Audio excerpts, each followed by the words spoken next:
नमस्ते, मैं Kiran Kumari government polytechnic college Bikaner के इलेक्ट्रिकल डिपार्टमेंट से। आज हम पढ़ेंगे सब्जेक्ट कोड ई 204 का एक टॉपिक, और ये टॉपिक हम लेंगे यूनिट नंबर 8 से। और टॉपिक का नाम है टेम्परेचर कंपनसेशन इन स्ट्रेन गेज। क्या नाम है टॉपिक का? टेम्परेचर कंपनसेशन इन स्ट्रेन गेज। ठीक है, तो इस टॉपिक को पढ़ने से पहले थोड़ा हम देख लेते हैं कि स्ट्रेन गेज होता क्या है, उसका क्या काम होता है। तो देखो, स्ट्रेन गेज क्या होता है। स्ट्रेन गेज में हम एक फोर्स या प्रेशर या टेंशन या वेट को एज ए हम इनपुट अप्लाई करते हैं। क्या करते हैं इसके अंदर? स्ट्रेन गेज के अंदर हम क्या करते हैं? फोर्स, प्रेशर, टेंशन या वेट को एज ए इनपुट अप्लाई करते हैं। क्या करते हैं? एज ए इनपुट अप्लाई करते हैं। ठीक है, ये किस स्ट्रेन गेज में ये जो वेट होता है, टेंशन या फोर्स या प्रेशर है, वो किस में कन्वर्ट होता है? स्ट्रेस। और स्ट्रेस फिर किस में कन्वर्ट होता है? स्ट्रेन में।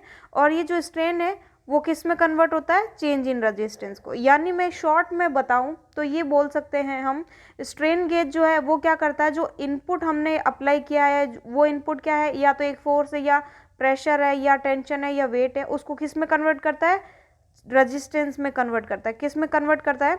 रेजिस्टेंस में। और उस रेजिस्टेंस को मेजर कौन करता है? स्ट्रेन गेज मेजर करता है। ठीक है, तो स्ट्रेन गेज क्या करता है? एक फोर्स या प्रेशर या वेट जो अपन रखते हैं इनपुट को, उसको क्या करता है?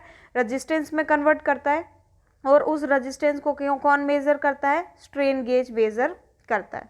ठीक है, यानी स्ट्रेन गेज किसको मेजर करता है? चेंज इन रेजिस्टेंस को। ध्यान से सुनना, चेंज इन रेजिस्टेंस को। लेकिन जो ये चेंज इन रेजिस्टेंस है वो किसके कारण होना चाहिए? ये होना चाहिए, ये जो भी आप इनपुट अप्लाई कर रहे हो, वो फोर्स, प्रेशर, टेंशन या वेट, ये जो इनपुट अप्लाई कर रहे हो इन्हीं की वजह से होना चाहिए, और किसी वजह से नहीं होना चाहिए। आया समझ में? तो यहाँ से अपन ये समझ सकते हैं कि स्ट्रेन गेज जो है, ये समझ में आता है कि ये क्या करता है, जो फोर्स या टेंशन या वेट, प्रेशर की वजह से रेजिस्टेंस के अंदर चेंज हुआ उसको स्ट्रेन गेज मेजर करता है। लेकिन हमको पता है काफ़ी बार जो है रेजिस्टेंस चेंज हो जाता है किसके कारण? टेम्परेचर के चेंज होने से भी हो जाता है। ध्यान से सुनना, काफ़ी बार जो रेजिस्टेंस है वो टेम्परेचर के चेंज होने से भी चेंज हो जाता है। हमको पता है, ये देखो ये फॉर्मूला आता है, ये आर एक रेजिस्टेंस है, आर नोट क्या है? एक रेजिस्टेंस था, जिसमें ये डेल्टा टी क्या है? टेम्परेचर चेंज है। तो टेम्परेचर के चेंज होने से रेजिस्टेंस में भी क्या हो गया? चेंज हो गया। ठीक है, तो अब हमको पता है स्ट्रेन गेज क्या करता है? रेजिस्टेंस को मेजर करता है। लेकिन वो रेजिस्टेंस के अंदर चेंज किसके कारण आता है? फोर्स, प्रेशर, टेंशन या वेट के कारण आता है, उसको मेजर करता है। लेकिन उसके साथ साथ में क्या होता है? रेजिस्टेंस के अंदर चेंज काफ़ी बार टेम्परेचर के चेंज होने से भी हो जाता है। तो अब स्ट्रेन गेज है, उसका काम तो क्या? रेजिस्टेंस मेजर करना। तो अब वो क्या मेजर कर लिया? मान लिया कि स्ट्रेन गेज लगा हुआ है, वो रेजिस्टेंस को मेजर करेगा, लेकिन टेम्परेचर वेरिएशन के कारण भी रेजिस्टेंस चेंज हुआ है, उसको भी वो मेजर करेगा। इसका मतलब यहाँ से अपने को यहाँ क्या समझ में आता है? यहाँ से अपने को ये चीज़ समझ में आती है कि अब क्या हो गया, रेजिस्टेंस दो कारणों से चेंज हुआ। पहले कारण जो पर इनपुट अप्लाई किया, फोर्स, टेंशन या वेट, उस कारण। दूसरा टेम्परेचर के कारण। इन दोनों की वजह से जो रेजिस्टेंस में चेंज आया उसको कौन मेजर कर रहा है? Strain gauge. जबकि करना किसको मेजर चाहिए? जो केवल फोर्स या प्रेशर, टेंशन या वेट के कारण जो चेंज हुआ है रेजिस्टेंस में, उसी को मेजर करना चाहिए। यानी अब स्ट्रेन गेज क्या कर रहा है? वो रेजिस्टेंस मेजर कर रहा है, लेकिन करेक्ट वैल्यू मेजर नहीं कर रहा है। क्यों? क्योंकि टेम्परेचर वेरिएशन के कारण जो रेजिस्टेंस में चेंज हो रहा है उसको भी मेजर कर रहा है। तो इससे क्या हो जाएगा? रेजिस्टेंस जो स्ट्रेन गेज मेजर कर रहा है रेजिस्टेंस, वो क्या कर रहेगा? वो करेक्ट वैल्यू मेजर नहीं करेगा। क्यों? क्योंकि मानना कि अपन ने स्ट्रेन गेज के स्ट्रेन के कारण, स्ट्रेन किससे आता है? फोर्स, प्रेशर या टेंशन के कारण जो रेजिस्टेंस में चेंज हुआ है वो हमने मान लिया क्या है? R1। वो क्या है? हमने मान लिया वो क्या है? R1 है। ठीक है, तो वो क्या है? R1 है, तो वो मेजर कर रहा है। ठीक है, कौन? ये R1 है। ठीक है, किसके कारण? स्ट्रेन या फोर्स, प्रेशर के कारण। लेकिन उसके साथ साथ में हमने माना कि टेम्परेचर वेरिएशन के कारण भी जो रेजिस्टेंस में चेंज हो रहा है वो कितना है? डेल्टा R1 है। तो अब स्ट्रेन गेज जो है वो टोटल कितना रेजिस्टेंस मेजर करेगा? वो R1 प्लस डेल्टा R1। ठीक है। मेजर कितना करना चाहिए था, केवल R1, लेकिन अब ये केस को मेजर कर रहा है R1 प्लस डेल्टा R1, यानी अब डेल्टा R1 को भी वो मेजर कर रहा है, तो डेल्टा R1 ज़्यादा मेजर कर रहा है, वो तो नहीं करना चाहिए। ये किसके कारण हो रहा है, डेल्टा R1 टेम्परेचर वेरिएशन के कारण है, उसको मेजर करना नहीं चाहिए। केवल R1 जो कि क्या है, फोर्स, प्रेशर या टेंशन, स्ट्रेस के कारण जो है उसी को मेजर करना चाहिए। तो अब क्या कर रहा है, ये डेल्टा R1 की जो एरर हो रही है रेजिस्टेंस मेजरमेंट के अंदर, ठीक है। तो अब इस चीज को रिमूव करने के लिए हम एक टेक्निक यूज करते हैं कि भाई जो टेम्परेचर वेरिएशन के कारण चेंजेस आ रहे हैं स्ट्रेन गेज में, एक्स्ट्रा रेजिस्टेंस जो मेजर कर रहा है टेम्परेचर वेरिएशन के कारण, तो वो नहीं करना चाहिए। तो उसके लिए हम क्या करें, तो उसके लिए हम एक टेक्निक यूज करते हैं जिसमें हम करते क्या है, देखो, टेम्परेचर वेरिएशन से रेजिस्टेंस में होने वाले चेंज को, टेम्परेचर वेरिएशन से रेजिस्टेंस में जो चेंज होता है उसको कम करने के लिए या और जीरो करने के लिए, जो टेम्परेचर के अंदर वेरिएशन से रेजिस्टेंस में चेंज आ रहा है उसको नहीं मेजर करना चाहिए ना स्ट्रेन गेज को, तो उसको जीरो करने के लिए हम जो मेथड यूज करते हैं उसको हम बोलते हैं टेम्परेचर कंपनसेशन मेथड, ठीक है। अब देखो इस मेथड में क्या होता है, इस मेथड के अंदर हम एक जैसे, एक समान, ये जो वर्ड्स है वो ध्यान में रखना है, एक समान यानी एक जैसे दो स्ट्रेन गेज को हम लेते हैं। क्या करते हैं, हम एक जैसे दो स्ट्रेन गेज को हम क्या करते हैं, लेते हैं, ठीक है। तो हमने एक समान दो स्ट्रेन गेज को ले लिया, ठीक है।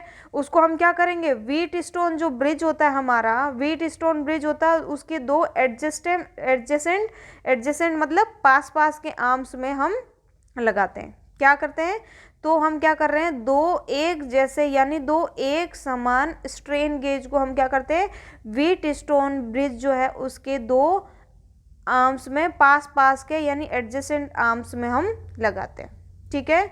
उसके अंदर हम क्या करते हैं, लगाते हैं। तो हमने ये लगा लिया, और साथ में दूसरी कंडीशन क्या होनी चाहिए, पहली कंडीशन देखो, एक ये वाला हो गया और दूसरा ये वाला हो गया, ये हमारा क्या ऐसा ही होता है ना भाई, व्हीट स्टोन ब्रिज ऐसा, ठीक है।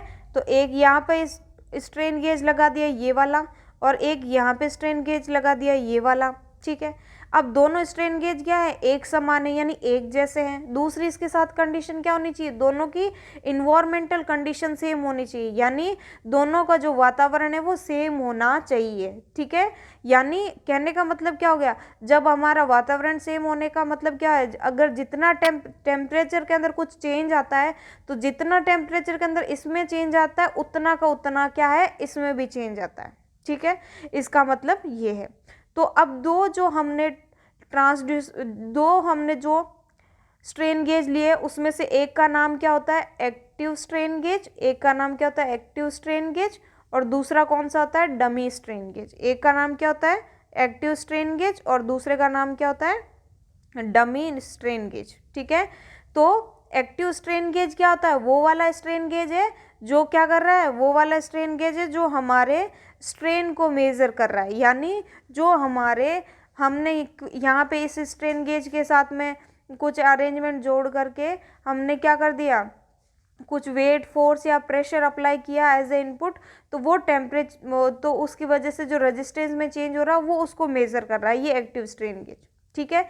लेकिन मान लिया कुछ टेम्परेचर के अंदर भी चेंज हो रहा है, तो उसके इफेक्ट को खत्म करने के लिए हम क्या करते हैं, एक दूसरा स्ट्रेन गेज लेते हैं जो क्या होना चाहिए, एक्टिव स्ट्रेन गेज के समान होने चाहिए, वैसा का वैसा होना चाहिए, दोनों को सेम इन्वायरमेंटल कंडीशन पे रखेंगे, और उसको क्या रखेंगे, दोनों स्ट्रेन गेज को क्या करेंगे हम, व्हीट स्टोन ब्रिज जो है उसके दो एडजेसेंट आर्म्स के अंदर रखेंगे। तो ये रख दिया, ये वाला एक्टिव स्ट्रेन गेज और ये dummy strain gauge. Dummy strain gauge का यहाँ पे क्या काम हुआ, काम ये हुआ, अगर एक्टिव स्ट्रेन गेज जो है उसमें टेम्परेचर वेरिएशन के कारण कोई रेजिस्टेंस में चेंज हो गया, तो उतना का उतना चेंज डमी स्ट्रेन गेज में भी टेम्परेचर वेरिएशन होगा, जिसकी वजह से डमी स्ट्रेन गेज का जो रेजिस्टेंस में भी चेंज होगा, तो वो दोनों रेजिस्टेंस में चेंज बराबर हो जाएंगे, तो क्या हो जाएगा, वो एक दूसरे को ख़त्म कर देंगे, एक दूसरे के इफेक्ट को ख़त्म कर देंगे। तो ये काम होता है डमी स्ट्रेन गेज का। क्या काम होता है डमी स्ट्रेन गेज का?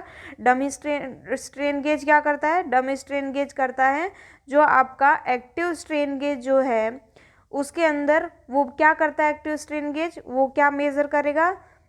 वो जो हमारा जो अपन ने फोर्स या weight as a input apply किया उसकी वजह से जो रेजिस्टेंस चेंज हुआ उस रेजिस्टेंस चेंज को मेज़र कर रहा है, ठीक है। लेकिन मान लिया कोई टेम्परेचर चेंज आ गया तो उसके इफेक्ट को ख़त्म करने के लिए हम डमी स्ट्रेन गेज लगाते हैं। तो डमी स्ट्रेन गेज लगा लिया। अब दो केस हो गए, दो केस नंबर 1 लेते हैं हम। मान लिया कि केस नंबर 1 में टेम्परेचर वेरिएशन 0 है, तो व्हीट स्टोन की 2 आर्म्स पे तो हमने क्या लगा दिए? 2 स्ट्रेन गेज, और बची हुई 2 आर्म्स पे 2 रजिस्टेंस लगा दिए। एक रजिस्टेंस R3 मान लिया, एक R4 मान लिया। यहाँ पे हम इनपुट, यहाँ पे हम आउटपुट ले रहे हैं और यहाँ से हमने इनपुट लगा दिया, ठीक है। अब मान लिया टेम्परेचर वेरिएशन है वो पहले कंडीशन में हमने मान लिया 0 है, यानी टेम्परेचर कोई चेंज हुआ ही नहीं है, टेम्परेचर के अंदर चेंज नहीं हुआ। हमको पता है जब टेम्परेचर के अंदर चेंज नहीं होगा तो रेजिस्टेंस में चेंज नहीं होगा, तो एक्टिव स्ट्रेन गेज किसको मेजर करेगा? केवल जो इनपुट के वजह से रेजिस्टेंस में चेंज आया उसी को मेजर करेगा। तो उस टाइम ब्रिज क्या रहेगा? बैलेंस कंडीशन में रहेगा। और ब्रिज, व्हीट स्टोन ब्रिज के बैलेंस की कंडीशन हमको पता है, पहले हमने दूसरी क्लासों में पढ़ा है। क्या होती है? R1 resistance multiply by R4 बराबर R2 मल्टीप्लाई बाय R3, ये होती है। या इसको अपन थोड़ा ऐसे लिखे तो इस तरीके से भी लिख सकते हैं, R3 divided by R1 divided by R3 बराबर R2 डिवाइडेड बाई R4, इस तरीके से भी लिख सकते हैं। तो ये हो गई, इसको हमने इक्वेशन नंबर 1 नाम दे दिया। क्या दे दिया? इसको हमने इक्वेशन नंबर 1 नाम दे दिया, ठीक है। अब नेक्स्ट देखो उसके बाद में क्या होता है। उसके बाद में देखो, अब सेकंड केस हमने ले लिया। सेकंड केस में हमने मान लिया कि टेम्परेचर चेंज हो रहा है। हमने क्या ले लिया? टेम्परेचर के अंदर वेरिएशन हो रहा है। तो जब टेम्परेचर के अंदर चेंज होगा तो क्या होगा? रेजिस्टेंस भी चेंज होगा। तो मानना कि अब हमको पता है दोनों strain gauge same environmental condition में है और दोनों एक जैसे हैं, तो दोनों में ही टेम्परेचर चेंज समान होगा। तो दोनों में टेम्परेचर चेंज समान होगा तो उसकी वजह से क्या होगा? तो दोनों के अंदर टेम्परेचर चेंज समान होगा तो दोनों में रेजिस्टेंस चेंज भी समान होगा। कैसे? अभी देखते हैं। तो टेम्परेचर वेरिएशन के अंदर मान लिया टेम्परेचर वेरिएशन के कारण जो एक्टिव स्ट्रेन गेज है यानी ये वाला स्ट्रेन गेज है उसके अंदर रेजिस्टेंस में चेंज कितना है? R1 तो पहले ही था और अभी डेल्टा R1 किसकी वजह से आ गया? टेम्परेचर वेरिएशन के अंदर। तो टोटल रेजिस्टेंस कितना हो गया एक्टिव स्ट्रेन गेज का? R1 plus delta R1। Temperature variation के कारण एक्टिव स्ट्रेन गेज के अंदर मान लिया हमने डेल्टा R1 रेजिस्टेंस चेंज हो रहा है और डमी स्ट्रेन गेज के अंदर टेम्परेचर वेरिएशन के अंदर रेजिस्टेंस चेंज मान लिया हमने डेल्टा R2 हो रहा है, ठीक है। तो अब एक्टिव स्ट्रेन गेज का टोटल रेजिस्टेंस कितना हो गया? R1 तो पहले था और टेम्परेचर के अंदर की वजह से मान लिया कितना है? डेल्टा R1 हो गया। और डमी स्ट्रेन गेज के अंदर मान लिया पहले रेजिस्टेंस कितना था? R2 और टेम्परेचर वेरिएशन के अंदर की वजह से टेम्परेचर के वजह से कितना चेंज हो गया रेजिस्टेंस? Delta R2। तो टोटल डमी स्ट्रेन गेज का रेजिस्टेंस कितना हो गया? R2 प्लस डेल्टा R2, ठीक है। तो ये हो गया डमी स्ट्रेन गेज में। अब माना कि हमने जो ये ब्रिज जो है बैलेंस कंडीशन ब्रिज की, ब्रिज क्या है? बैलेंस कंडीशन में है यानी ये वाली कंडीशन में है। तब अब R1 की जगह अपन क्या रख देंगे? R1 प्लस डेल्टा R1 और R2 की जगह हम क्या लिख देंगे? R2 plus delta R2। तो इसकी वजह से जो हमारी नई इक्वेशन है वो किस तरीके से हो जाएगी? देखो इस तरीके से। अब इसमें हुआ क्या? देखो R1 की जगह हमने क्या लिख दिया? R1 प्लस डेल्टा R1 और नीचे डिवाइडेड बाय क्या था? R3 बराबर R2 की जगह क्या हो जाएगा? R2 प्लस डेल्टा R2 और डिवाइड में क्या था? R4। अब हम इसको थोड़ा सा इस तरीके से भी लिख सकते हैं, R1 R3 जो नीचे है इसको अलग लिख देते हैं, यानी R1 बटा R3 प्लस डेल्टा R1 बटा R3 बराबर R2 को R4 को भी दोनों को अलग अलग लिख देते, R2 बटा R4 प्लस डेल्टा R2 बटा R4, ठीक है। अब हमको पता है जो देखो ये हमारी इक्वेशन नंबर, ये देखो हमारी जो ये इक्वेशन नंबर 1 जो है ये इक्वेशन नंबर 1। इससे हमको पता R1 बटा R3 किसके बराबर है, R2 बटा R4, यानी हम R1 बटा R3 की जगह क्या रख सकते हैं, R2 बटा R4, या R2 बटा R4 की जगह क्या रख सकते हैं हम, R1 बटा R3। तो जो हमारी इक्वेशन है उसमें हम R2 बटा R4 की जगह क्या रख देते हैं हम, R1 बटा R3। तो देखो रखने से बाद में क्या हो जाता है, कैसे सिचुएशन बन जाती है। तो देखो यहाँ हमने क्या कर दिया, हमने R2 बटा R4 की जगह क्या रख दिया, R1 बटा R3 से। ये कहाँ से आया, इक्वेशन नंबर 1 से। तो ये देखो इसकी जगह हमने क्या रख दिया, R1 बटा R3। अब ये भी, इधर भी R1 बटा R3 है, इधर भी R1 बटा R3 है, तो R1 बटा R3 से R1 बटा R3 क्या हो गया, कट गया। तो पीछे क्या बच गया, डेल्टा R1 बटा R3 बराबर डेल्टा R2 बटा R4 हो गया। तो अभी ये इक्वेशन बच गया। तो इस इक्वेशन में अब ये मेरे को यहाँ से एक चीज़ समझ में नहीं आई कि आपको यहाँ से आपको क्या समझ में आता है कि डेल्टा R1 किसकी वजह से, टेम्परेचर वेरिएशन हुआ किस में, एक्टिव स्ट्रेन गेज में, तो उसकी वजह से डेल्टा R1 क्या है, डेल्टा R1 क्या है, जो एक्टिव स्ट्रेन गेज है उसके अंदर रेजिस्टेंस चेंज है किसकी वजह से, टेम्परेचर वेरिएशन की वजह से। डेल्टा R2 क्या है, डेल्टा R2 क्या है, टेम्परेचर वेरिएशन है, उसकी वजह से डमी स्ट्रेन गेज के अंदर रेजिस्टेंस चेंज है। अब ये दोनों बराबर होंगे तभी तो एक दूसरे को काटेंगे। तो ये बराबर कब होंगे, ये बराबर तब हो सकते हैं जब क्या है, R3 और R4 बराबर हो। तो इसके अंदर एक बार अगर हमने माना कि अगर R3 बराबर R4 है तो क्या होगा, क्या ये बराबर हो जाएंगे, और हमको पता है जैसे ये दोनों रेजिस्टेंस बराबर हो जाएंगे तो दोनों एक दूसरे के टेम्परेचर के इफेक्ट को क्या कर देंगे, खत्म कर देंगे। और हम यही तो चाहते हैं ना कि दोनों के टेम्परेचर के इफेक्ट की वजह से जो रेजिस्टेंस में चेंज आया उसके को खत्म करना। तो वो कब पॉसिबल है, जब R3 और R4 रेजिस्टेंस क्या हो, इक्वल। तो इस इक्वेशन नंबर 2 में हमने R3 बराबर R4 रखा, तो मैंने R4 की जगह क्या रख दिया, R3। अब R3 रख दिया तो R3 से R3 कट गया, तो डेल्टा R1 बराबर क्या हो गया, डेल्टा R2। इससे हमको ये समझ में आता है कि जो हमने ये व्हीटस्टोन ब्रिज लिया है उसके अंदर अगर हम R3 और R4 को एक समान रखें, यानी दोनों को वैल्यू बराबर रखें, दोनों की वैल्यू क्या रखें, बराबर रखें, तो उस टाइम में क्या होगा, एक्टिव स्ट्रेन गेज के अंदर जो टेम्परेचर चेंज के कारण रेजिस्टेंस चेंज हुआ डेल्टा R1, वो डमी स्ट्रेन गेज में टेम्परेचर वेरिएशन के कारण जो रेजिस्टेंस चेंज हुआ है वो उसको क्या कर देता है, ज़ीरो कर देता है। यानी एक्टिव स्ट्रेन गेज जो है, ये देखो एक्टिव स्ट्रेन गेज, इसके अंदर मान लिया हमने क्या, जब R3 और R4 को बराबर रखा, यानी R3 बराबर R4 रखा, दोनों रेजिस्टेंस सेम लेते हैं, तो एक्टिव स्ट्रेन गेज के अंदर जो टेम्परेचर वेरिएशन के कारण रेजिस्टेंस में चेंज हो रहा है वो उतना का उतना चेंज क्या हो रहा है, इसके अंदर हो रहा है डमी स्ट्रेन गेज में भी। तो ये दोनों बराबर हो गए, तो बराबर हो गए तो ये क्या करेंगे, एक दूसरे के इफेक्ट को क्या कर देंगे, खत्म कर देंगे। तो इस तरीके से इस मेथड में हम क्या कर रहे हैं, टेम्परेचर को हम क्या कर रहे हैं, कंपनशिएट कर रहे हैं, हम एक दूसरे के टेम्परेचर के इफेक्ट को क्या कर रहे हैं, खत्म कर रहे हैं, ताकि हमारा स्ट्रेन गेज जो है वो क्या करे, हमारी एक्यूरेट वैल्यू को मेजर करे। तो ये अब हमने पढ़ा टेम्परेचर कंपनसेशन इन स्ट्रेन गेज।